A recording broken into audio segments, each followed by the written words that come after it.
नाशिकनंतर जळगावमध्ये देखील या ठिकाणी महायुतीमध्ये बंडखोरी झाली आणि नेमकं या बंडखोरीबद्दल शिवसेनेचे नगरसेवक किंवा पदाधिकारी यांच्या काय भावना आहेत आपण त्या जाणून घेणार आहोत। आज रेश्मा काळे यांनी जे आहे वरणगाव या ठिकाणी जे आहे शिवसेनेच्या नगरसेवकांची भेट घेतली। नेमकं नगरसेवकांना काय वाटतं किंवा इथल्या पदाधिकाऱ्यांना काय वाटतं आपण त्यांच्याशी बोलणार आहोत। आपल्यासोबत या ठिकाणचे जिल्हा प्रमुख आहेत। काय सांगणार भाऊ, आपण जर बघितलं तर रेश्मा काळेंची उमेदवारी कायम आहे, दुसरीकडे नाशिकमध्ये माघार होईल असं सांगितलं जातं आहे, पाठिंबा होईल। तुम्हाला काय वाटतं की रेश्मा काळे यांनी माघार घ्यावी की घेऊ नये? ताईंनी तर माघार घेऊच नाही, मी या मताचा आहे। कारण आजपर्यंत भाजपचे बंडखोर उमेदवार शिवसेनेच्या विधानसभा असेल नगरपालिका असेल यांच्या विरोधात लढलेले आहेत आणि लढून त्यांनी आम्हाला एवढा त्रास दिला आहे की तो आजपर्यंत आमच्याकडनं सहन झाला नाही आहे।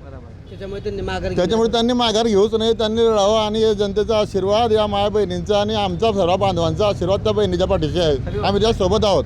तुम्हाला काय वाटतं, एक महिला उमेदवार आहेत, बंडखोरी झाली आहे महायुतीमध्ये, तुम्हाला आदेश आहेत की महायुतीच्याच उमेदवाराला तुम्ही सहकार्य मदत करा, मात्र अशा परिस्थितीमध्ये तुमचा कोणाला पाठिंबा राहणार आहे?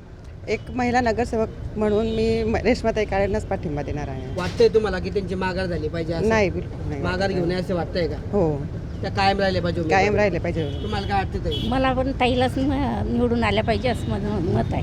माघार घ्यावी असं वाटतंय का नाही त्यांनी?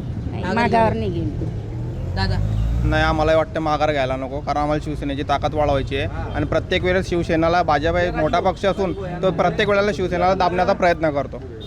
दुसरीकडे जर आपण बघितलं तर वरती महायुतीच्या नेत्यांचे महायुतीच्या उमेदवाराला मदत करण्याचे आदेश आहेत, असं असताना तुम्ही नेत्यांचे आदेश पाळणार नाही का? मग नेत्यांचे आदेश तर पाळू आम्ही, परंतु नाशिकला तर जे त्यांनी बंडखोरी केली आहे तसंच वरणगावलाही झालं होतं। प्रत्येक ठिकाणी तसं झालेलं आहे, जिथं शिवसेनेचा उमेदवार त्यांनी दिलेला आहे तिथं त्यांनी बंडखोर उमेदवार निवडून दिलेला आहे आणि मधून छुपा पाठिंबा ते भाजपला देऊन सर नंतर शिवसेनेच्या दाबण्याचा प्रयत्न करताय। नाशिकमध्ये माघार होईल महायुतीच्या उमेदवाराला पाठिंबा त्याला सांगतायत, जळगावमध्ये असं झालं पाहिजे वाटतंय का? नाही नाही, तसं काय नाही। एकदा लढायला हे निवडणूक आहे, जनता जनार्दन ठरवेल, हार जीत निवडणूकमध्ये चालू राहते, तो काही प्रश्न नाही, पण आम्हाला वाटतं की आम्ही शिवसेनेला लढले पाहिजे। काय वाटतं तुम्हाला, उमेदवारी यांची कायम राहिली पाहिजे? जिल्हा प्रमुख साहेबांनी ज्या पद्धतीने सांगितलं की शिवसेना हा आदेशावर चालणारा पक्ष आहे, वरिष्ठ नेते मंडळी जे आमचे नेते आहेत ते ज्या पद्धतीने आदेश देतील त्या आदेशाचं पालन या ठिकाणी निश्चितच केलं जाईल।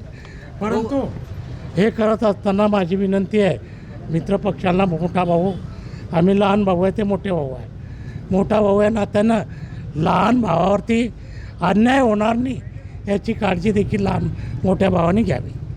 हो, पण आपण जर बघितलं तर या ठिकाणी वरिष्ठांकडे आपण या संदर्भातले एक कार्यकर्ते म्हणून भूमिका मांडणार आहेत की नाशिकची माघार झाली तरी आम्हाला त्याच्याशी घेणं देणं नाही, मात्र जळगावमध्ये उमेदवारी कायम राहिली पाहिजे अशी भूमिका तुम्ही नेत्यांकडे मांडणार का? वरच्या 100% विनंती करू आम्ही आमच्या नेत्यांना की उमेदवारी कायम ठेवली गेली पाहिजे आणि शिवसेनेचं अस्तित्व हे आम्हाला दाखवून द्यायचं आहे यावेळेस।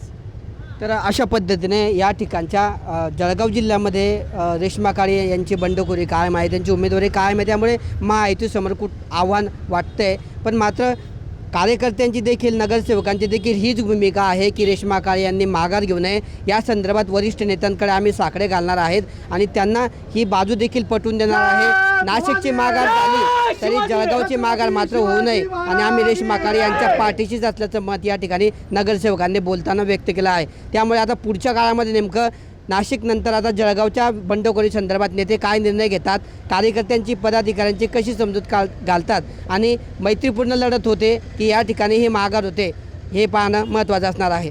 किशोर पाटील, TV9 मराठी, जळगाव।